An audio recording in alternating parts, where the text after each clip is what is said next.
Iron. I'm John Anderson. Meet my co-hosts, Nick Best and Akeem Williams. We're going to have some amazing guests on the show. Buckle up tight, because we're going to be talking about the shit you're not supposed to be talking about. We're going to be discussing anything and everything it takes to become a Legend of Iron.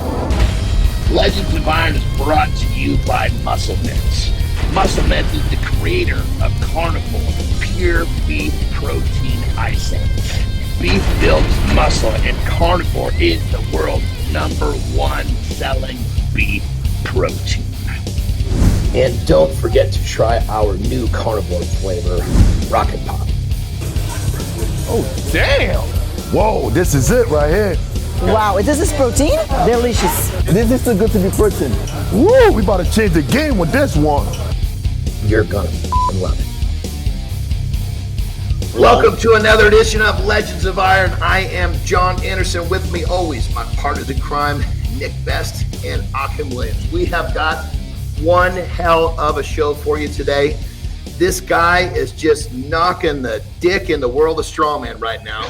Just completely, just literally just lighting the place up. We would like to bring to you Mitchell, the Moose Hooper. What is going down, brother? Welcome to the show. Yeah, hello. Thank you very much for having me. Very excited. Yeah, we're excited to have you here, brother. We got to just go right to the jump. I mean, you showed up to World's Strongest Man this year, and the only way I can describe it is you just kicked the dick into that whole goddamn show, man. Talk to us about how that went for you. I mean, you were just having this amazing experience. Talk us through what that was like for you. Give us your monologue. Tell us what you're thinking. It must have been so goddamn exciting. I can't wait to hear it. Yeah. You know, it was really good. It's a backtrack from the Invites Awards. I was sent an email saying, you know, your potential. Then 2 weeks went by, and guys started posting their invites and whatnot. And 2 weeks after that, I was told I was a reserve. And that was probably the most stressful 2 weeks of the whole experience, trying to know if I was in or if I was out. Then a couple weeks after that, I got the official invite, which was really exciting. You know, then I got the group of death, and I sort of I had my thoughts, I had my ideas, and you know, I'm very objective with what I'm capable of. So the day before the first day of the heats, I was sitting with Colin Bryce around the fire, and he was talking about the path for me to get through to the finals, and talked about who I might be able to beat if I came third in my group, who I might be able to beat in the stone off. And I sort of went through event by event and said, I'm pretty sure I'll win this group, to be honest with you. And that came to fruition. And then, you know, my thoughts for the final sort of came to fruition as well, where I never did a truck pull before. I never did power stairs before. I didn't have the ability to practice behind the neck. Yeah, I didn't have the ability to practice. You've never done a truck pull before? No, it's just kind of learning on the spot. Oh my God. So actually, so hold on. All of you listeners out there, please understand what this man just told us. He was competing at the Super Bowl of Strongman, doing a truck pull, and he'd never fucking done the event before. Please understand the challenges this man was up against, and still just, again, knocked the dick in the whole damn contest. So keep going, brother. I'm sorry to interrupt. Yeah. Well, and to give some perspective to that, because there's been a bit of backlash on why didn't you pull a truck before, and it was only my 5th competition ever. So hold on.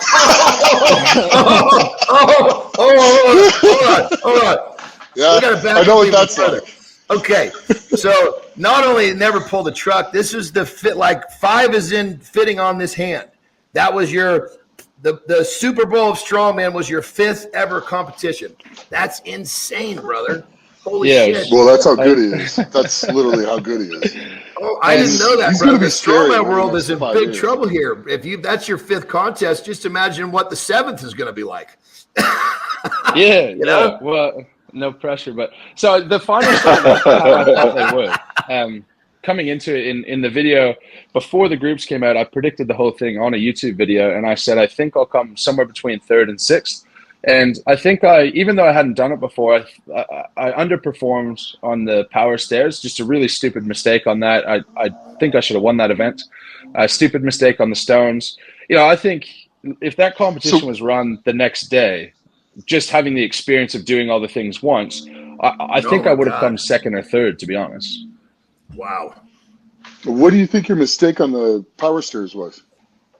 Well, I didn't really realize that you should put the two things. There was a technical mistake, and then there was just a mental error. I didn't think through that you have to have the implement on the edge of the stair to be able to swing it forward. So I got to the seventh stair in first place, and I swung that too far on to the seventh step, and it was right butt up against the eighth step. And I couldn't really figure out, I was a bit tired as well. I couldn't figure it in my head what was going on, why I couldn't do it. So there was that element. There was also the element of I should have just thrown my head back, swung my torso back. Instead, I was kind of literally half curling the thing up. But I think if that was further away from the eighth step, I would have got the next two. And Max, I was up against Max, and he won. And I was not far ahead, but reasonably ahead at that stage. And I think I would have won that event. And that's 4 points there. And I was 2 seconds off of top 5 in the truck pull, and that's 4 points there. Yep. Already you're talking, that's up to the podium. So, No. His truck pull was amazing because he didn't know how to start the track. I mean, getting the momentum going, and then the first 6 inches is everything. You know? He gets the momentum and is able to accelerate the truck in an area of the course that guys aren't accelerating in. They're already at top speed, and still comes in with a really fast time. What is your height and weight, brother? I'm 6'3", about 315. So you're not one of the giants, and you're just extraordinarily powerful and clearly gifted at the sport, brother. This is going to be fun to watch you develop. Oh my God! I think the ceiling's certainly high, but Alexei Novikov and Martin Zalisis have certainly paved the way for not having to be massive anymore. Yeah. Wow. So now you didn't have a chance to train the Flintstone lift. No. So you went out there and pressed that from the front. Yeah.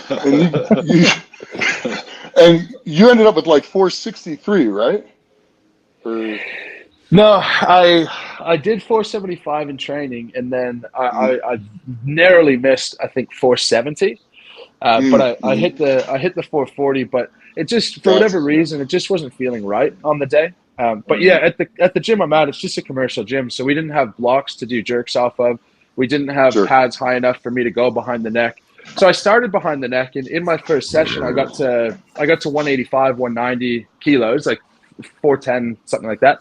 And then that felt kind of crappy, and so I backed it down to 315, and I did a few reps. And then one of the reps, I went to drop it back on my neck, and I dropped it too far behind, and it went straight from overhead to the ground. And as soon as that happened, I just kind of said, that's it. Yeah. Wow. So the crazy part of it, and I didn't know. I mean, you had this phenomenal performance, and just for being kind of a newer name in that contest, it was. But now that we understand that you had little to no experience with a lot of stuff you were doing, this makes it much sweeter, brother. Oh my God, your story. No, people don't know. Everybody that saw what's going on, myself included, saw you just fucking just kill it, not understanding the lack of experience that you had with this stuff. This makes it so much sweeter. The story is amazing. It makes it sweeter, but it also stings that if I knew I was going to make it through to the finals, perhaps I would have sought out a CrossFit gym where I could have practiced behind the neck pressing. Perhaps I would have arranged a harness in a truck. But the thing that seems to differentiate me from most strongmen is I sort of have my priorities very clear. And into this prep to World's Strongest Man, it was my 5th contest ever. And you got to think, yes, it's World's Strongest Man, but anyone who it's their 5th contest ever, are you going to start commandeering a truck and carving out entire days to go drive 2-3 hours to go to a proper training facility? And for me at the time, it just wasn't worth it. And moving forward, it probably will be because there's a lot of leverage that can come from it. Yeah. But at the time, it just wasn't worth it. And there's just some people who don't understand that. Yeah.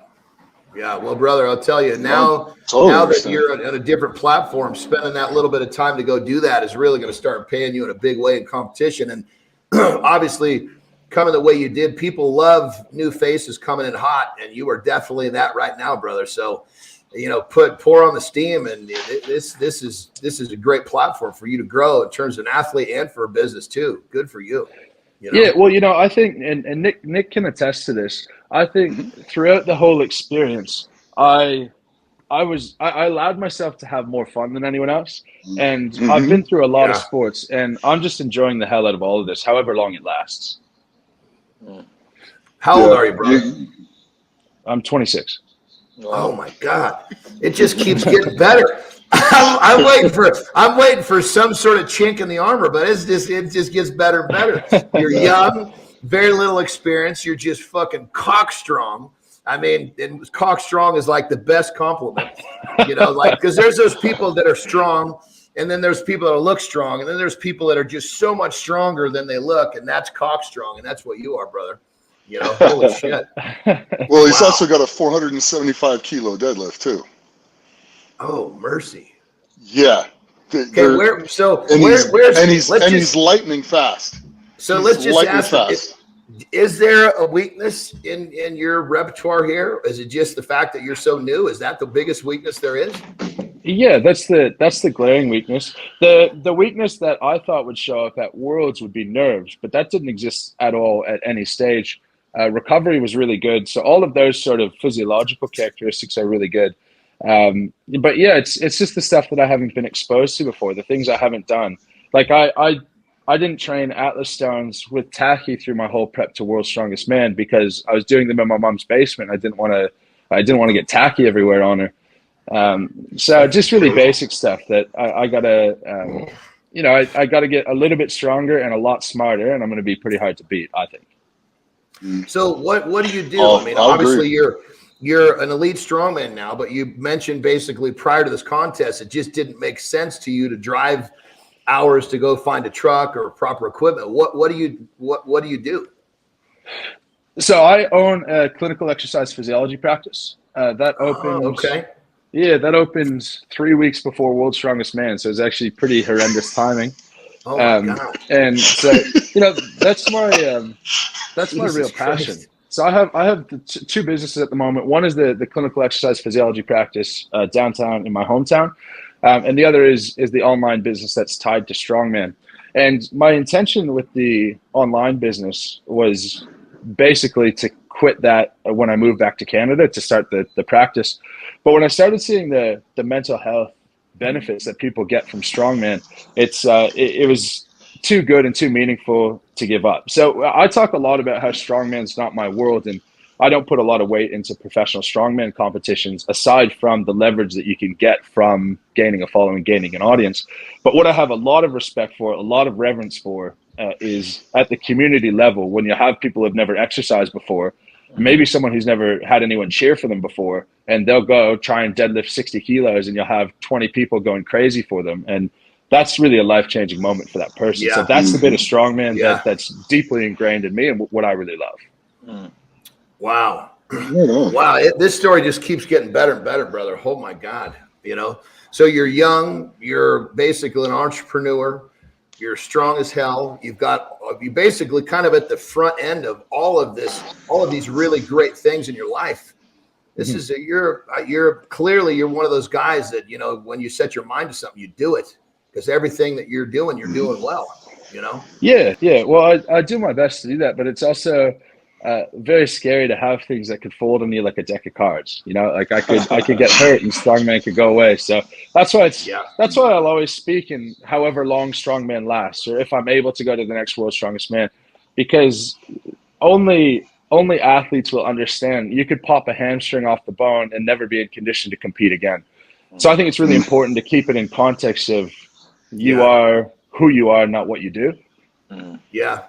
No, that's pretty wise for a young man. I got to tell you, man, that you're talk to us about your education. You strike me as a guy that's done. You're probably well studied. Yeah. Yeah, I did my bachelor's degree in human kinetics at the University of Guelph. So I got my Bachelor of Science with honors there. Then I was the head strength and conditioning coach for a pro basketball team here in Canada. After that, I went to Sydney. So that's why I was in Australia for a while. And I did my master's in clinical exercise physiology down there, which, like I said, is exercising people with injuries, chronic conditions, and preventing chronic conditions.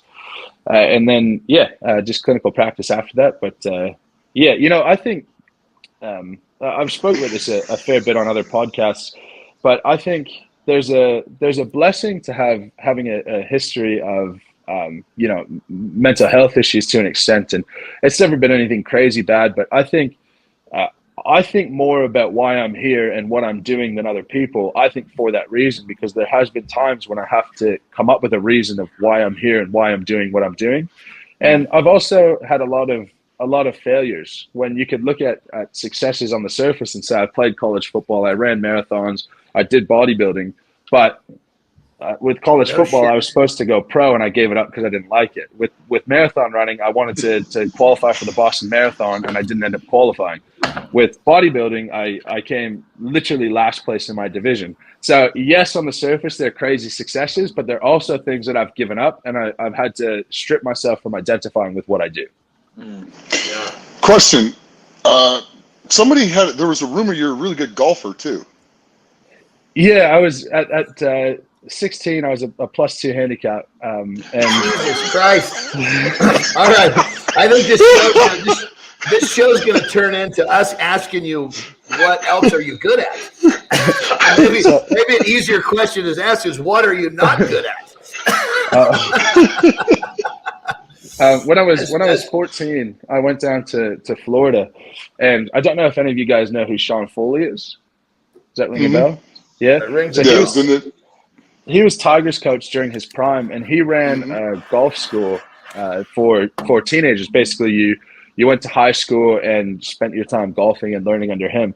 I went there for a week to see if I wanted to do that. When I was 14, I was invited down, and I just psychologically wasn't ready to move away from home and whatnot. But yeah, I very well could be a professional golfer right now if things went that route. Here's the thing: if you take life and you strip it all away, a man wants choices. Choices makes a man happy, brother. You've got choices, right? Oh my God! I mean, you've had so many opportunities. You chose to move on to find something better for you. I got to tell you right now, brother, I'm inspired.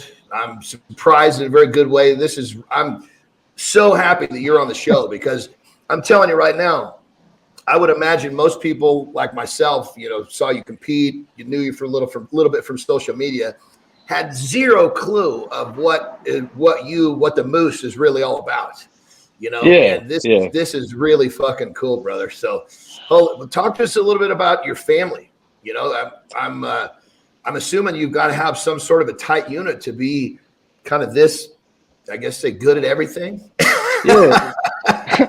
Well, to touch on things, I think I'm not good at some things that are much more important than being good at golf. Like, for example, I'm terrible at forgiving people. I can, when I get set on a certain direction to do something, like sometimes spending time with family falls by the wayside. So it's things like that I find that I struggle with, and I'm envious of other people who can strike the balance a bit better. But in terms of my family, I have a fiance that I live with and 2 dogs. She's a veterinarian, and then I have my mom and stepdad. They both live in my hometown. That's where I live at the moment. Then I have a sister, and she's got a fiance. And then my dad lives in my hometown as well. My parents split when I was 4. My dad is very much a blue-collar worker. He did snow removal, grass cutting. Him and I, when I was 4 or 5, we do the every other weekend type thing, and we'd go out and deliver newspapers together. And then from 6, 7, 8, I'd be shoveling snow with him in the middle of the night and falling asleep between driveways and whatnot. My mom's done a variety of things, and now she owns a couple of properties. And then, a lot of inspiration I get and a lot of where I think my mentality comes from. My grandfather did really, really well in the lumber business and bought a lumber yard from his dad and turned himself into the major supplier for Lowe's and Home Depot in North America. Wow. Man. Nice. Crazy, brother. So, I think I look at my family situation, and I see my mom's side and my grandpa, and I see what the fruits of your labor can look like. And I see my dad's situation, who's the hardest working guy I know, the sweetest guy I know, but you make a couple of bad decisions, or you present yourself wrong to the wrong people, and it can alter your life very quickly. Isn't that No, the truth? 100%. That's so true. I mean, a lot of times you find the guy who, it can just be one simple thing that can kind of change where a person will end up. But I mean, clearly, with all of what you're talking about and all your influence, you sure took the best of all, because you're quite a creature, brother. I mean that in the most complimentary way possible. Well, I appreciate that. I think just having the perspective of both sides is my biggest strength. And from even when I was 6, 7 years old, I'd go spend the weekend at my dad's, who lives quite humbly. And then I'd go back to my mom's, who, lived in a mansion, and I'd cry to myself at that young, going, why do I deserve any of this? Same thing. I'd go on trips to Europe with my mom, my grandpa, my whole family, and everyone would be having a great time. And it would get to a stage where I just felt like I was been given way too much for what I was contributing. So I've really had that perspective for a very long time. And I always say to my mom, my goal is to try to give back more to people than has given to me. But she's making that job extraordinarily hard with what's been given to me. And then I go through these experiences, and I meet so many incredible people who are so generous and so kind. And it's like this debt that's never going to be repaid. Brother, if there were more people in the world that had your mindset, the world would be a very different place. I mean, yes, it would. I mean, what you just said is like, it's kind of blowing my mind in a very good way. I mean, you just don't hear people, especially at 26 years old. I'm curious as to what got you into powerlifting, into strongman powerlifting, because from your background and what you said, it really didn't come from a powerlifting background. So why did you pick up the iron? Well, I always enjoyed lifting heavy. That's probably the consistent thing from when I was 16. If I were to go to the gym, I would tend just to test my 1 rep max literally every single day. Well, and were you like a crazy strong teenager also? Ish. I mean, I have some funny videos of like a trap bar deadlift of 600 pounds. I was 18 at the time, trap bar deadlift 600 pounds. The worst squat you've ever seen in knee wraps of 500 pounds. So I wasn't strong like some of the teenagers you see now. Fairly strong, but I just seek to objectively improve myself in some way consistently. And I think what's important about that, and what bodybuilding really taught me, is if you do anything off of how you feel, you're always going to end up in a place where you're not happy with the result, because you can talk yourself out of something. So that's where marathon running came into play. And then I just happened to stumble across a gym that did powerlifting, and that was another great way to fulfill that objective. And then I did that for 6 months. I found it, I won the Australian Championship, but I found it pretty boring, just the 3 lifts, and it took away all athleticism and all that. And then that just naturally evolved into strongman. Gotcha. So talk to us about you've done Worlds was your 5th contest. Yeah. Talk us through the first 4. 2 state qualifiers and 2 state championships. In my first competition, I qualified for the Amateur Arnold's in Australia, and that got canceled.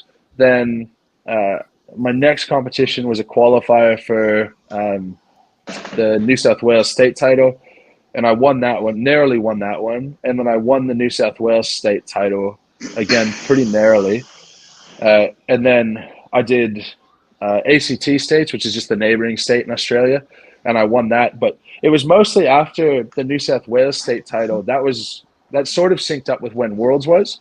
And I looked at the numbers that I was doing, and I looked at the numbers that those guys were doing, and just objectively, I said, I'm pretty sure I belong there. Pretty sure I could be there. Wow. That's crazy. I mean, literally 5 contests, your 5th contest, 4 contests, and then to the big show. And the fact that you have the mindset, like you just explained, you just kind of objectively broke it down. Like, I belong here, and you showed up and you managed all of your nerves, and you had a good time, and you performed like a champ. Brother, this is some like serious, like, I guess you just mental fortitude to kind of sum it up. I mean, you've got the mental toughness, but you've also got the way to objectively look at things and recognize where you should be, and then go do it. Yeah, and it's also the flip side's really important as well, in understanding what you can't do. because then you don't put pressure on yourself to do that. You don't get worried about doing things that you're not capable of. But I wish, it's just, I find a lot of comfort in objectively looking at anything. And like, to the bane of my fiance's existence, if we get in an argument, I'll go straight into it, like, well, let's take emotion out of this. What makes logical sense? What's actually just well, you're not going to win that one. You're not going to win that. Yeah. How does that work for you? Does that work? Is I know if this works somehow, I want to know how to do it, because I've tried that and I fail miserably. You could put conflict resolution firmly in the category of things I'm not great at.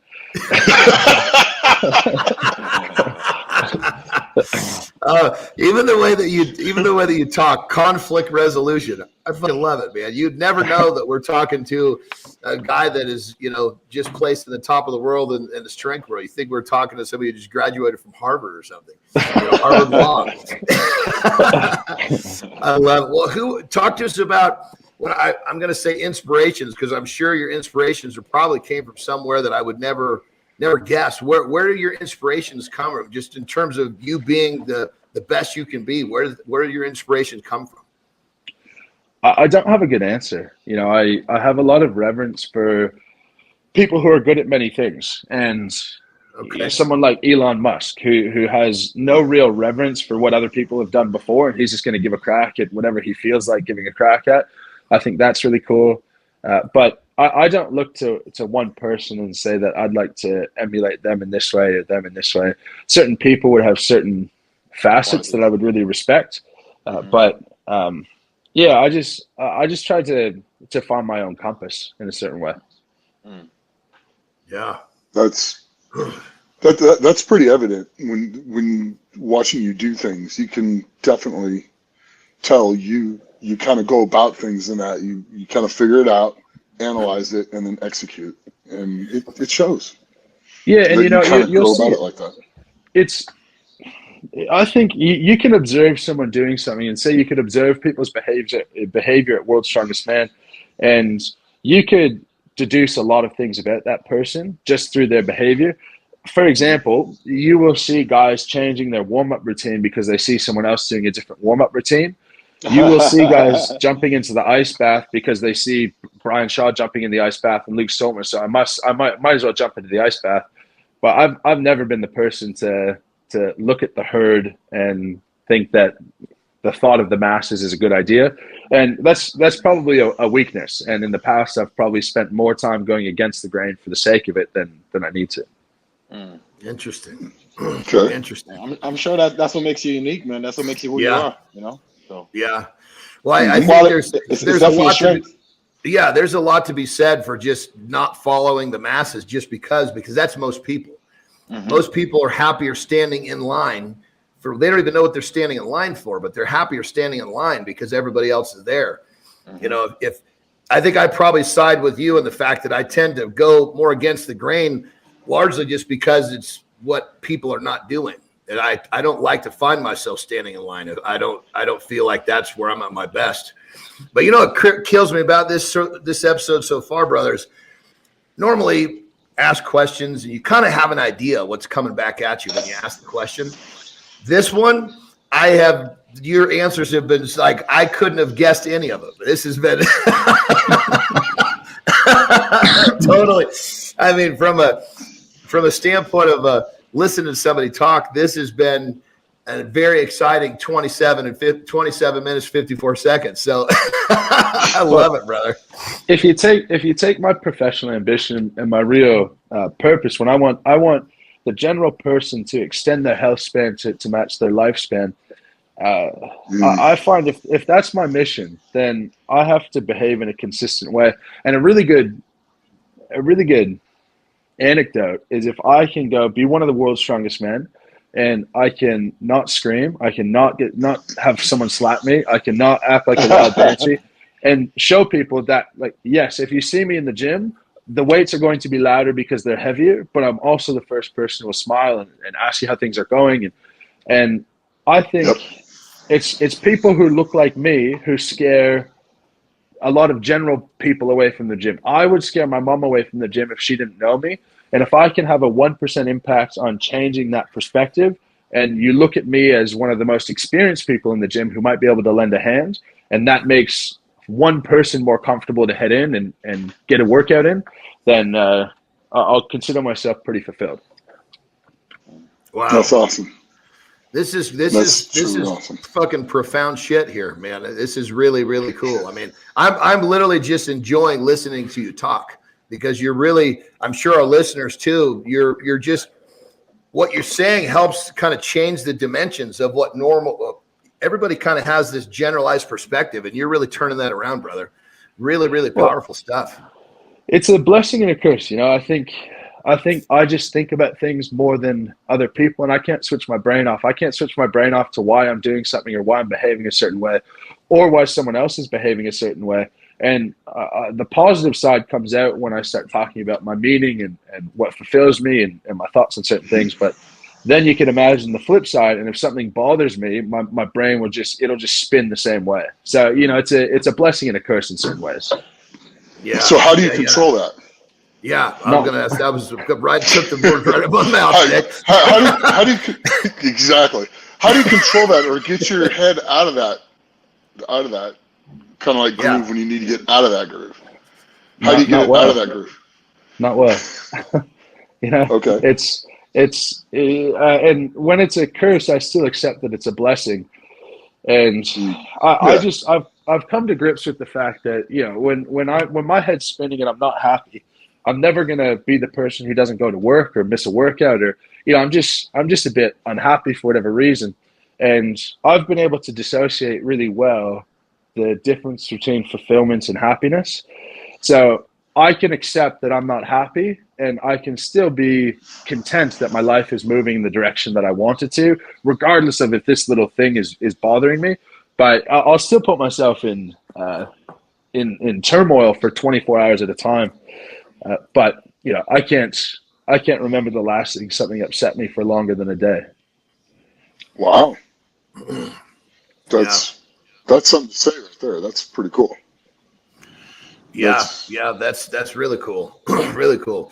Well, you've really got a good grip on yourself. That's one thing I'm gathering. You understand who you are. You understand XYZ. You understand the goods and the bad. So it sounds like at 26 years old, you're just kind of at the front end of basically you're going to know yourself so much more in 10 years. I can only imagine to hear your perspectives on life in 10 years from now. Yeah. Well, I think this is the challenge between sounding arrogant and sounding confident, because I could very easily come on these podcasts and talk about everything that I'm really good at, and oftentimes people interviewing want to speak about what you're good at.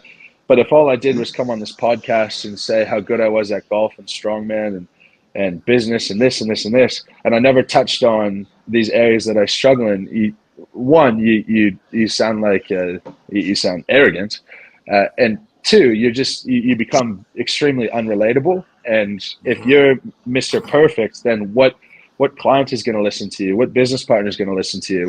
You're Mr. Perfect. You're not like me. And I think what I want to portray is, I'm pretty much exactly like you. Yeah. Amazing stuff, brother. Amazing stuff. So your clinic, you just got this started, 3 weeks before World. So now you're 6-7 weeks deep into your business. How's that going? Yeah, it's going really well. It was a whirlwind getting it started. We got the lease, and then I had to get all the equipment, get all the carpet, and I carried that up the fire escape, up 2 flights of fire escape stairs, about 3,000 pounds worth of equipment. So I think that helps me on the loading medleys. But yeah, it was tough though, because Worlds obviously had a natural break in momentum. Mm-hmm. But after that, it's picked up really well, and I'm going to be bringing on my first employee in about 2 weeks' time. So I need some help, which is fantastic. Yeah. So it kind of you told us what it was briefly when you were kind of talking earlier, but get a little more detail. What exactly is your clinic? What do you guys do? So at the surface, it looks like an exercise studio. And Okay. it's using exercise prescription as medicine. Now, this could be medicine for someone who's unwell, someone who has cancer, someone who has mobility issues, who has joint replacement, anything like that. But it can also be for someone who needs a comfortable environment to start maintaining their long-term health. So it's by appointment only, and it's unfortunate because Canada is the only Commonwealth country without this recognized as a form of treatment. And so my big objective is to get this, first of all, expand the clinics. Second of all, go to universities and start getting this in universities taught. And third, going to the government and getting this recognized by our healthcare system, because we're going to run into such an economic issue when we have 30% plus of the population over 60, and they're not healthy enough to take care of themselves. And, we got to start working in prevention as much as we work in treatment. So I'll see someone with cardiovascular disease and I'll see someone with diabetes. I'll see someone with autism. I'll see a teenager who their parents want them to learn to lift weights, anything like that. So that's really the objective, is to match health span to lifespan. Yeah, and the way that you described that, it makes so much sense. But you don't have a lot of people that actually kind of explain it the way you do. And even I love it's preventative. And what you say in the beginning, you said it's exercise prescribed for XYZ. That's so true, and it's so powerful. But somehow, that's just not the way that most of the world views exercise. You know what I mean? No, and it's not the way most of the world views wellness. So I had a client this afternoon who had a Baker cyst, which is annoying, but it's not the end of the world. And he has never exercised in his life before, and his doctor's advice to him was total rest for 3 weeks. And I wonder what that doctor learned at school for them to say that that's the proper, because one, that's not even the proper prescription to treat a Baker cyst. Two, how many other things can you do that don't even involve that area? So it's something that certainly needs to change, but you have to speak to people in a way that they'll hear it. So I need to get very comfortable, very familiar with the economic side of it, when one day I end up in front of the person who makes the decision of if they're going to spend money on it. Yeah. What is obviously, you said in Canada, there's all these hurdles you're going to get through. Like in America, exercise is so misunderstood to the point where it's like you said, exercise can be so preventative with so many things. But is it the same in Canada as the U.S., where it's just like the furthest thing from what most people see is furthest thing from what you just said? Is it the same way up there? I wouldn't say it's the furthest thing. I certainly don't think it comes to a lot of people's mind when they think about their health. I think they think about they might think about the factors that exercise could improve. But some people will be surprised when you say that exercise helps control diabetes. And if you have cardiovascular disease, exercise will prevent diabetes, for example. And if you have cardiovascular disease and you're on beta blockers, you'll actually never improve your aerobic capacity. So that's your new maximum. And how much more do you want that maximum to go down when you can't get up 2 flights of stairs? True. Yeah. Yeah. Well, I'll tell you, brother, we need more people like you, kind of fixing the balance that's so screwed up, because what you're saying is so true. And if we had a lot more of this, we'd have a lot healthier population, Yeah. But, I look at someone like Arnold, and he isn't a particularly, well, he is now. I suppose when he was bodybuilding, I don't think he was thinking about much other than bodybuilding and looking as good as possible. But I think most of us, if not all of us on this call, he would have had an influence in us getting into the gym. Actually, maybe Nick, you're the same age as him. I don't know.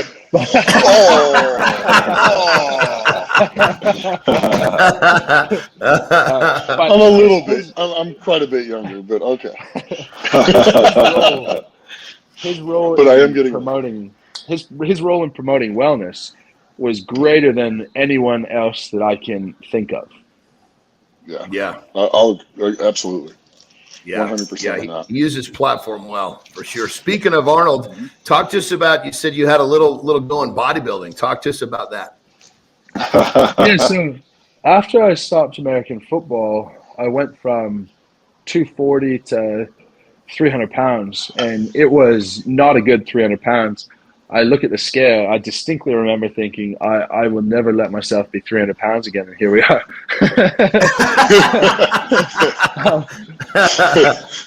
And you're a little heavier than that. Yeah, that's right. Shame.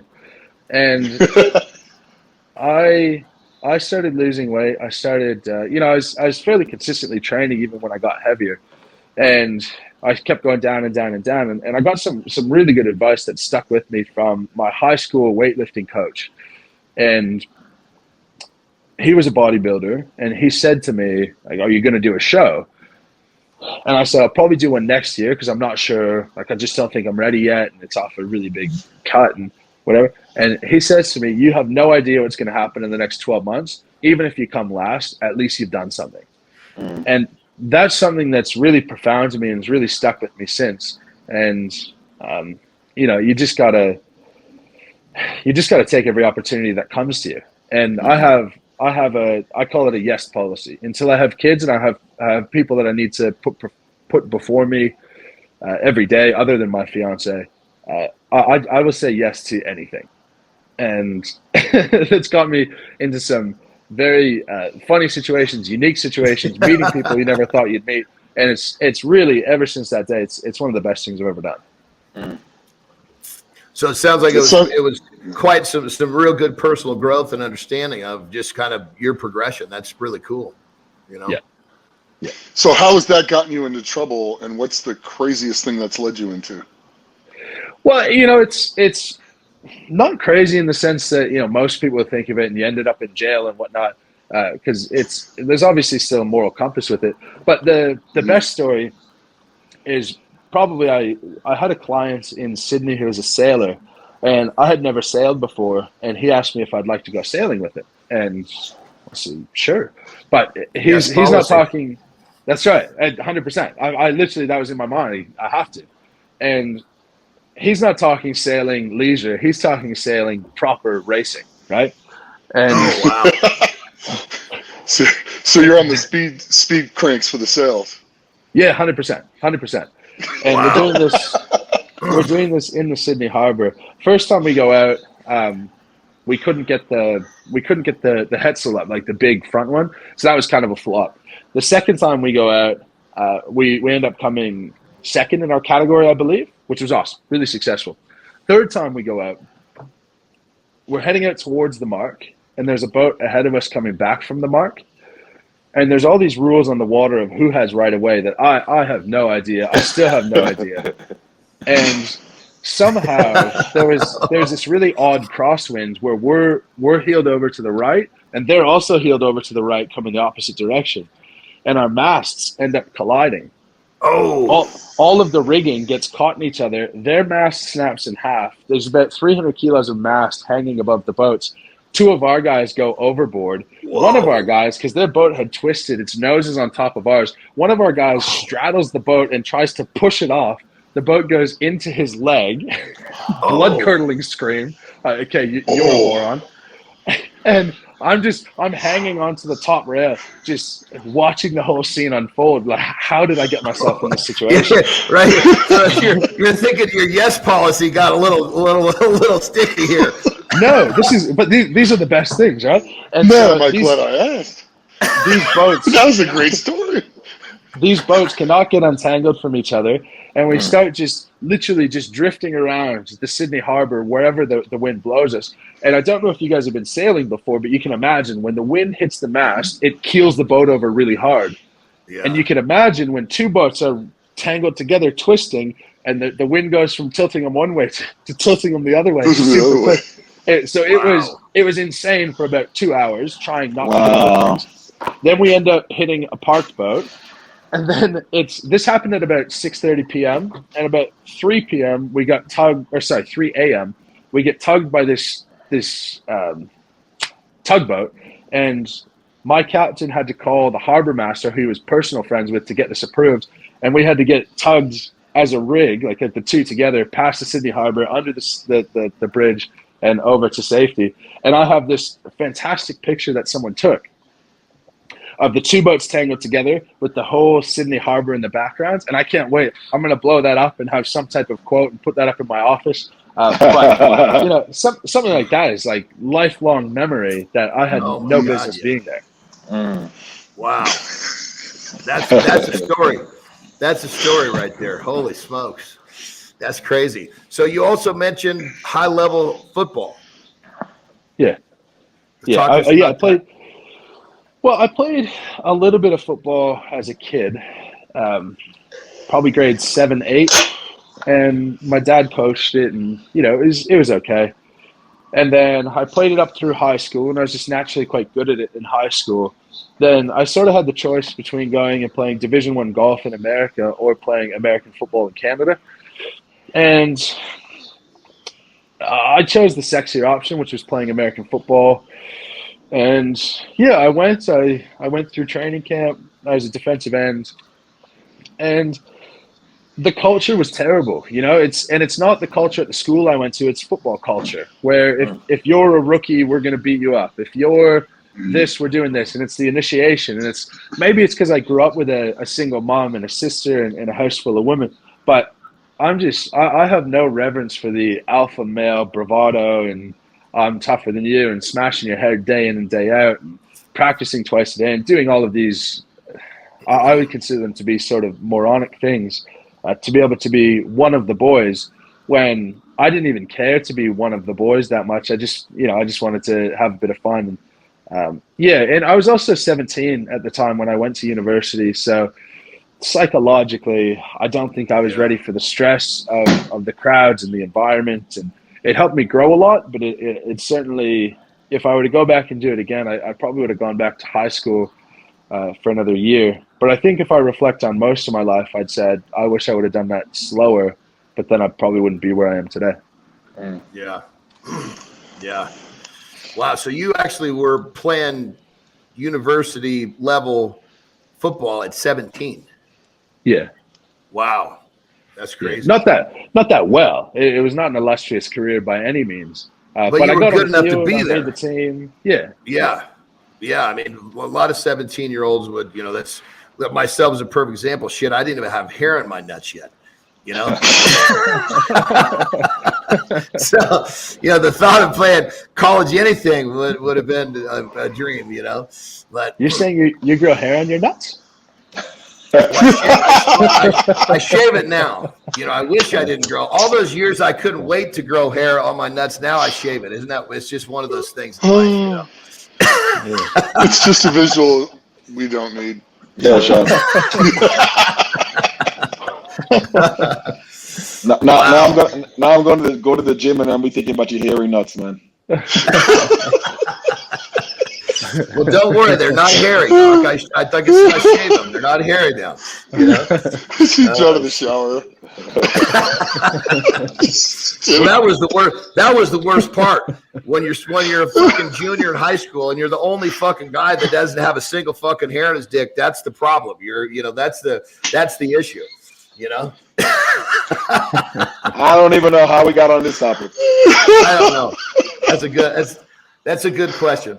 Anyway, so basically, you made it to university level football, but it just kind of wasn't for you based upon the culture, as you're saying, correct?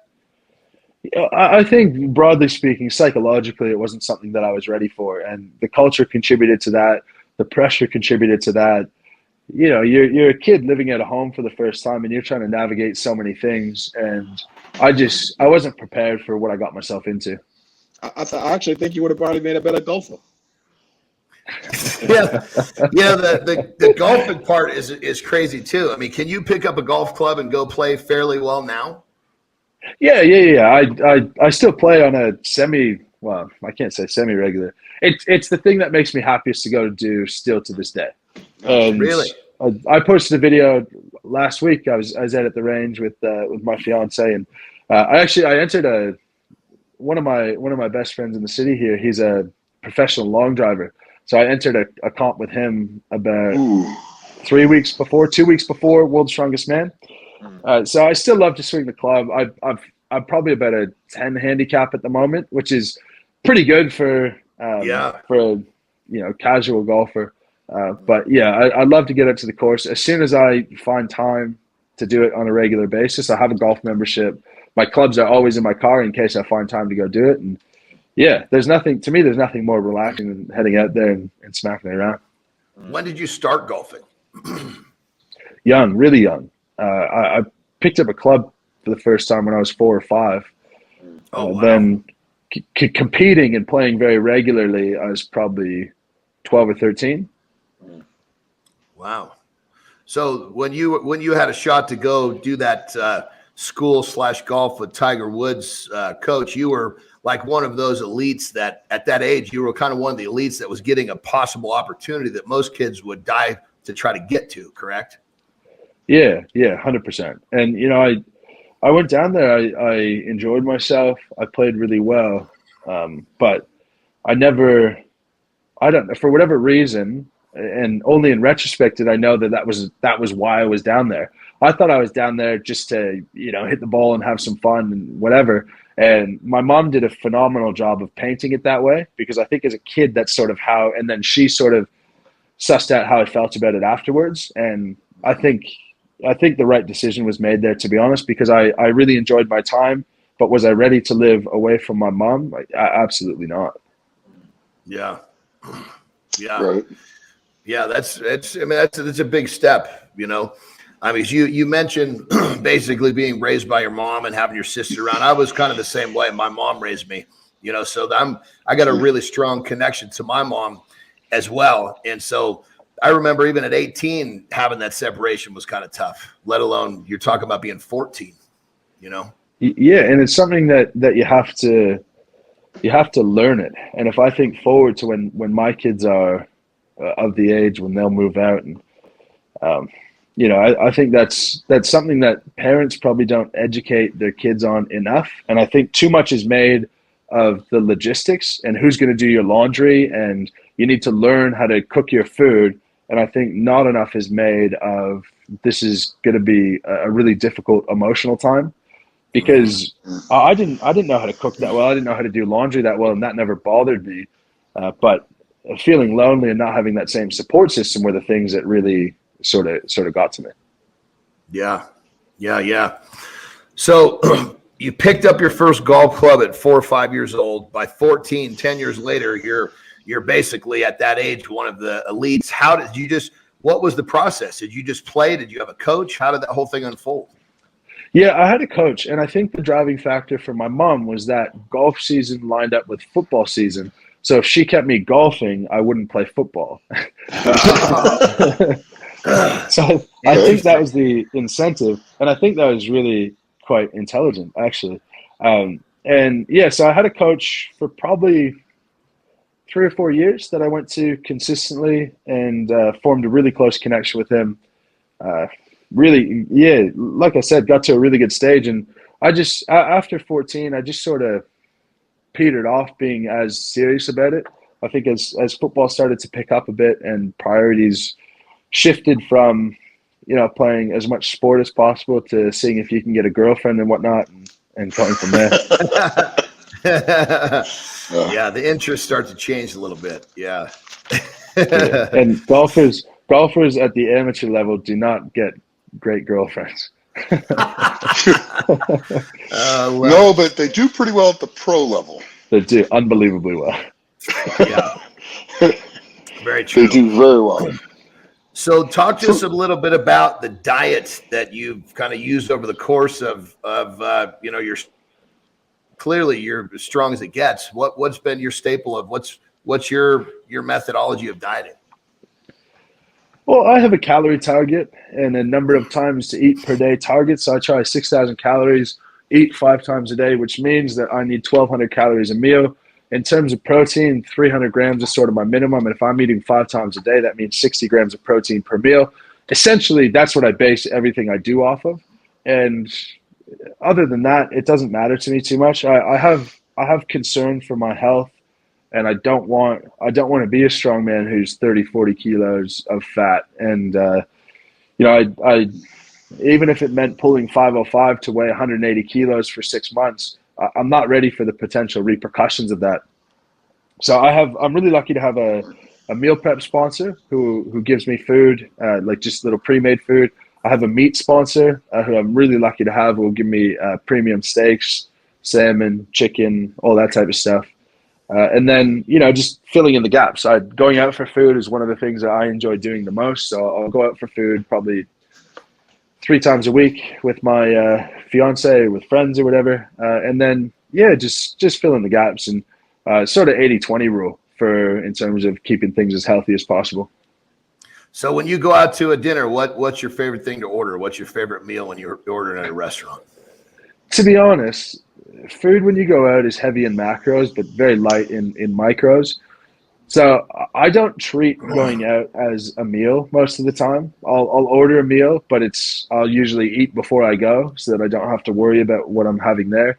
And it's really sensible stuff. I love chicken club. I love like chicken burger. I just can't get my head around eating fried food for the most part. It's not an interesting answer. I apologize for that. Just chicken Caesar. That awesome. Brother, you've given us so many interesting answers. You could be throwing bricks for the rest of the show, and we're in good shape here. Sure. Yeah. I'm also not prepared to. I'll see some guys who go out and order 2 meals and whatnot. I don't care how much money I make and how much I'm worth. Spending $150 because your ass needs to order 2 steaks because you want to feel like a big man just doesn't sync up with me. I've seen plenty of that. There's also the element of I don't like to stand out in ways when I don't bring it upon myself. I don't want to stand out. So if someone comments on my size or something, it's sort of like, oh, okay, I get it and whatever. But the comments from the waitresses and the people you're with, if you're ordering the biggest steak on the menu, oh, I bet you eat that. I bet that's half a meal for you. It's just, I just think it's so stupid. I can't handle it. I'll tell you, brother, for one of the strongest dudes on the planet, man, you really kind of sit back and you kind of hide away from and I don't mean that a bad thing. You kind of separate yourself is a better way to put it, from all the stuff all the stereotypical stuff that goes along with being a big, strong dude. You really keep yourself separated from that. And it's very unique, very interesting, and quite very inspiring. I mean, we don't get a lot of people in your shoes that have this type of position on, life in general, but even some of this stuff like we're talking about, in many cases when the waitress says, oh, blah, blah, blah about the steak, most people are pushing deeper into that, So, well, reflecting on the World's Strongest Man experience, I'm not near as proud of my 8th place. I wouldn't even be near as proud of a first place, in all honesty, as I would be to be considered for the character award, and as I would be when my mom was in tears because so many people came up to her and said how well I treated them. So that it's who you are. It's not what you do. And forever that will be the case. And it helps me in competition, and it'll help me tremendously when I decide that I'm done with strongman, and I will not have an identity crisis because I'm just being who I am the whole time. Yeah. Yep. Absolutely. I tell you, brother, you've been putting some really, really cool perspectives into this show, and I think our listeners are going to love it. We've had you on here for almost an hour now. You're a busy dude, but got a couple more questions for you. So, and I'm really interested to hear. Oh, you fire away, Nick. Go ahead. Okay. So, are you going to go to Glasgow? Is Glasgow for the Giants show for the Deadlift Championships? Deadlift is Cardiff. Is where? In Cardiff. Okay. Are you going to that? And if you are you going for the 505? And what are you going to change?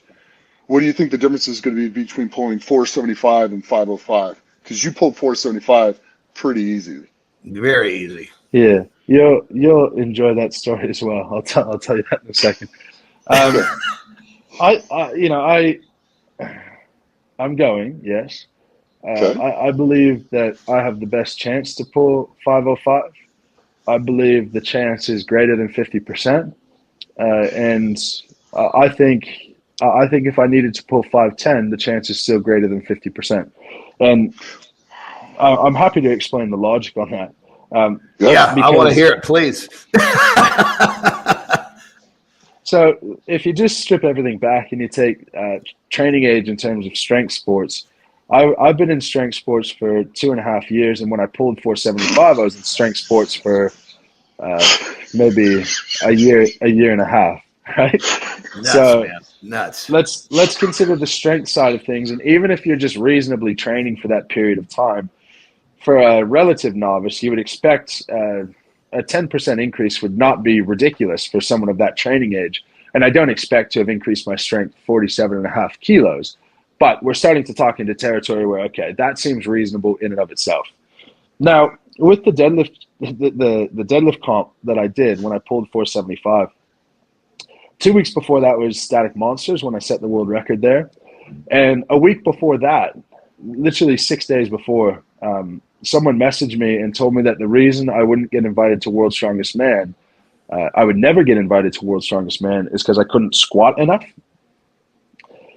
And I took that as a personal challenge to go squat heavy.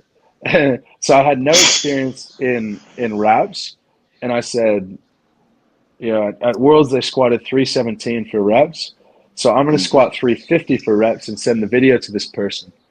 And so I squat 350, and I come up once, and if you've used reps before, you know that you need to get used to them. You can't just kick into them and assume you know what you're doing. So I go down into the hole. I go to kick out, and my knees extend too early, so my ass kicks up, and I complete the rep, but I lose my balance backwards a bit. So I take a step back with my right leg. My left hamstring tears. Okay, minor tear, but it tears. The rest of the week I was limping around, and I had Static Monsters 6 days after. I tweaked it on the log clean at 140 in warm-ups, 300 pounds for American people. And then I proceeded to pull the 485, which is a world record at the time, 18-inch deadlift. And my hamstring still went 100%. And I knew that I had this deadlift 2 weeks later. Now, the intention with the deadlift, the max deadlift when I did 475, was it was a charity event, and the person wanted me to come break my Australian record, which I had set 3 months earlier at 435. So my goal was to lift 440, and my utopia would be to lift 1,000 pounds, which I tried the 3 months earlier, and it was a failure. Yeah, it wasn't really that close, to be honest. And the biggest challenge with that 2 week period and with the lead up to the deadlift championship there is the night before we had a scheduled work party. And this was on a boat in the Sydney Harbor, just having a great time. And it was our Christmas party. So it's sort of the biggest one of the year. And so I told my fiance, I said, look, I've got the comp tomorrow. I've pulled 435 in training. I know I have 440. I just can't go in as a disaster. So what I'm going to do is the boat party starts at 1. I'm going to drink from 1 to 6. And then, I'm cutting it off. I'll start recovering, and we'll get to bed at a reasonable time. Fast forward to 11:30, and there's a video of me dancing around with a tray of tequila shots. and then comp kicked off at 9 a.m. the next morning. So I got up that morning. I didn't feel horrible. I didn't feel 100%. Didn't feel horrible. I was riding a motorbike at the time, so I put my duffel bag on my lap. My missus was behind me. We ride the motorbike 45 minutes out to the competition. I get there, and warming up, they have no deadlift bars, so I warm up on a stiff bar, and it was what it was. It didn't really bother me. Stiff bar and bumper plates, and my attempt selection was 400, 440, 455. So I could have 2 shots to break the record if I'd missed 440, and I had a chance to go 1,000 if I had a good day. So we make it through. I lift 400, lift 440, lift 455. And after 455, I looked at the promoter, and that was the last lift of the comp. And I told him, I think I'm good for more. And Makarov had pulled 475. So I figured I'll give a crack at 475 as well. Why not? And he says, how much time do you need? And I look up at the clock, and I believe it was 53 minutes past the hour. I said, I'll go on the hour. So I had a 7-minute rest. In terms of neurologic recovery, you're talking you need 20 minutes to get back to baseline after a heavy lift like that. So a few minutes later, I going to the bar, I had a idea in my head, and I always give myself a percent chance. And I thought, there's maybe a 30% chance that this happens. And then I pulled it up, and if you watch the video, the reason I hitched it so hard is because my back popped halfway up, and I didn't want to let it go. So it would have been a little bit smoother if not for that. Then I had briefs on that were 4 sizes too large. So the briefs were literally just a formality sitting there. So I have some better briefs coming. But you take all of those factors and you think, I was in a room of 20 people. I was a bit hungover. I had briefs that didn't fit. You give me another 12 months of strength training experience and you put me in a room of 10,000 people screaming. All of that tends a reasonable person to believe that I'm at least capable of it, whether I do it or not. Yeah, I'd have to agree with that. Yep. I'd have to agree with that. Wow, brother. Well, it's going to be exciting for sure. Very exciting. It's absolutely amazing to know you haven't been training like training like this for 2.5 years. Strength training. That's like the tip of the iceberg.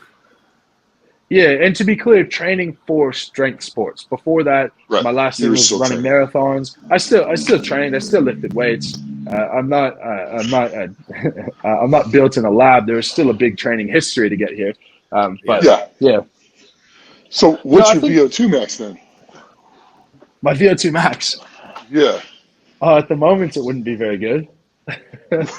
Well, when you were doing marathons, what was your VO2 max like? It was never anything crazy. I had it tested at university. That was after I was done early in my strength career, so it would have been closer. I was never someone up in the high 50s, but I got myself to, I would imagine, I got myself in the low 50s in my best shape. So my last marathon, my best time was 3:24, but I was in much better shape than that in my last marathon. And I was just a total moron about it because the first half I ran in, I believe it was an hour 23, which put me on pace for a 2-hour 46 marathon, and I needed to run 3:05. And at the 32-kilometer mark, my hamstrings and quads were cramping, and I blew myself out. So I think I was capable of running 3 hours and 5 minutes. But yeah, probably low 50s. Wow. That's amazing. There's been a lot of wows on this show. I don't think people are really going to truly understand what a freak of nature and like just an unbelievably genetically gifted person you are, and the fact that you have the work ethic and everything else to go with it, which is why you're here, and the intelligence also, because you have to be pretty smart to get to where you've gotten, especially as quickly as you've gotten there. And I just find it utterly amazing, which is why I keep shaking my head and laughing. And I got nothing but respect for you. 100%. I mean, as soon as you started talking in the beginning, I was like, okay, we got something different going on here. It was very recognizable, very quickly, So very cool. Well, I hate to say this, brother, but we're probably going to have you on here many times because you are a hell of a lot of fun to talk to. And with the fact that you're just getting started in your strength career, I mean, every year that goes by, you're going to flip something. You're going to flip something else on its head. We're going to have you back on so you can tell us about it. So here's a question for you. And so if you're 26 years old, so you're not that old, but let's just say that you had the ability to get into a time machine and travel back in your own life, in your lifetime, and you as you are right now could go give yourself one piece of advice. How far back in your life would you go, and what would you tell yourself? I tend towards the semi-common answer of, I appreciate the lessons that I've learned the hard way.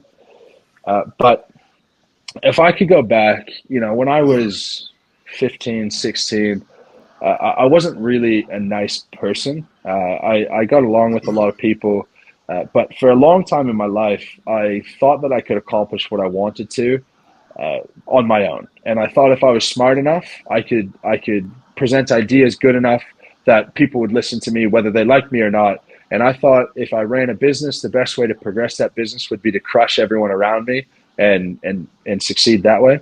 And if I could nip myself in the butt at 14, 15 and give myself the advice that you actually can't do anything with your life without the love, support, and respect of a lot of other people, I would have benefited greatly from that. Because, you know, in high school, I was valedictorian, which in Canada is basically you have a certain grade average, and then it's a student vote. And I won that, but I also never went to a party because I didn't really want to be friends with anyone. In university, I would very rarely go to a party, very rarely go to the bar because I was more interested in training for whatever I wanted to or studying, and I didn't really see the value in building relationships with people. And only towards the end of my undergraduate degree did I realize how important that was. And that was a large element of why I went to Australia, because I knew that I needed to learn the lesson of building connections. And I thought the best way to do that would be to go get off a plane, know nobody, and see how many friends you can make. And one of the most meaningful experiences of my life was I hosted a going away party for myself and just invited some friends over to, you know, say goodbye and whatever. I was able to invite 6 people to that party, and 1 person showed up. And that really gave me a reality check of, you know, who you were. And I spent 4 years in Australia. You know, that's what I accomplished in 22 years in Canada. Obviously, that's not everyone who cared about me, but that's certainly everyone who showed up. Then I spent 4 years in Australia, and my fiance and I, we had an engagement party when we left. And in the throes of COVID, we had about 30 people cancel, and the party had about 70 people there, none of which were family, and all of which I would consider very close friends. And that's a personal growth that I wish I learned much earlier, but something I'm forever grateful for learning at all. Nice. Again, wow. All of your answers bring that wow factor. It's I got to tell you, it's fun to hear you talk. You bring some really, really cool shit to the table. So last question before we cut you loose, brother. You've been here. We really appreciate your time. You're only 26 years old, and I can only imagine what you're going to do in the next 10 or 20 years. I mean, look what you've done in this lifespan of only 26 years. So what was that? No, go ahead. Okay. So anyway, you're going to accomplish so much more. And when you do what you do, it's going to be, I'm sure, quite amazing, just like what you're doing now. When it's all over, what do you want to be remembered for?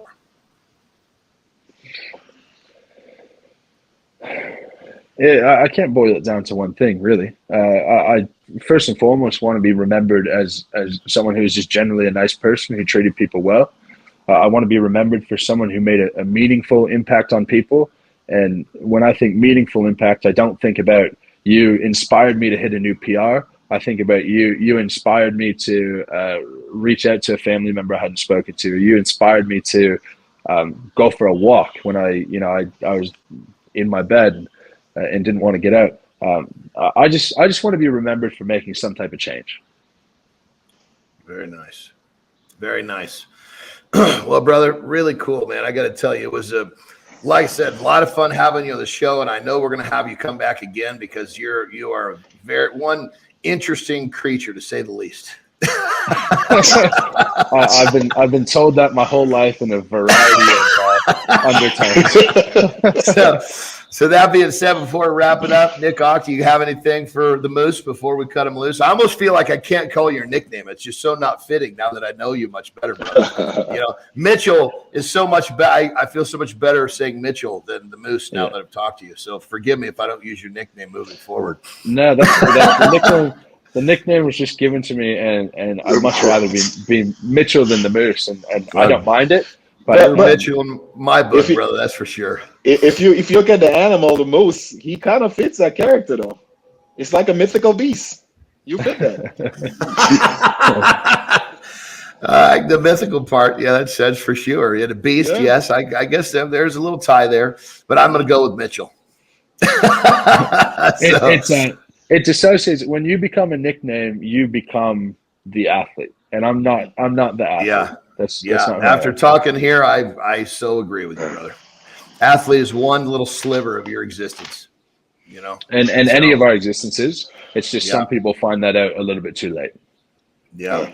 Very true. Yeah, absolutely. Well, I I just wanted to say thank you for taking the time to come on. And this is going to reach a lot of people, and thank you so much for doing this. Yes. Yeah, well, thank you. I mean, like I said before we started, the best thing that I can get from this entire strongman experience is exposure, is leverage to be able to pass on the messages that I want to put out there. So I have all the time in the world to come on and do something like this and speak to the people who listen to you. Right on. Ak? Right on. Well, thank you very much. No, just I want to say thank you for coming on, and it's been a pleasure, hearing your story, and I just wish you continued success in the future in everything that you do. Thank you. Yeah. I mean, our show is about, motivating people to be the best versions of themselves. And I got to say, brother, you have taken a different spin on, the motivation that people are going to get from this episode is going to be very unique, in a very positive way. So I got to say, me personally, I am so happy I got a chance to talk to you, because this was, you really said a lot of meaningful things. And I think you're going to get a lot of people thinking in a way that they need to think. So I appreciate your time, appreciate your words, your wisdom. And that being said, like I said, we're all about motivating people. And I think you brought a different level of motivation. And thank you so much. There you have it, as another edition of Legends of Iron, everyone. If Mitchell did not get you thinking a little differently, I don't know who the hell will. So thank you for watching. Thank you for listening. We will see you next time. Legends of Iron is brought to you by MuscleMint. MuscleMint is the creator of Carnivore Pure Beef Protein Icing. Beef builds muscle, and Carnivore is the world's #1 selling beef protein. And don't forget to try our new Carnivore flavor, Rocket Pop. Oh, damn. Whoa, this is it right here. Wow, is this protein? Delicious. This is too good to be protein. Woo, we about to change the game with this one. You're gonna love it.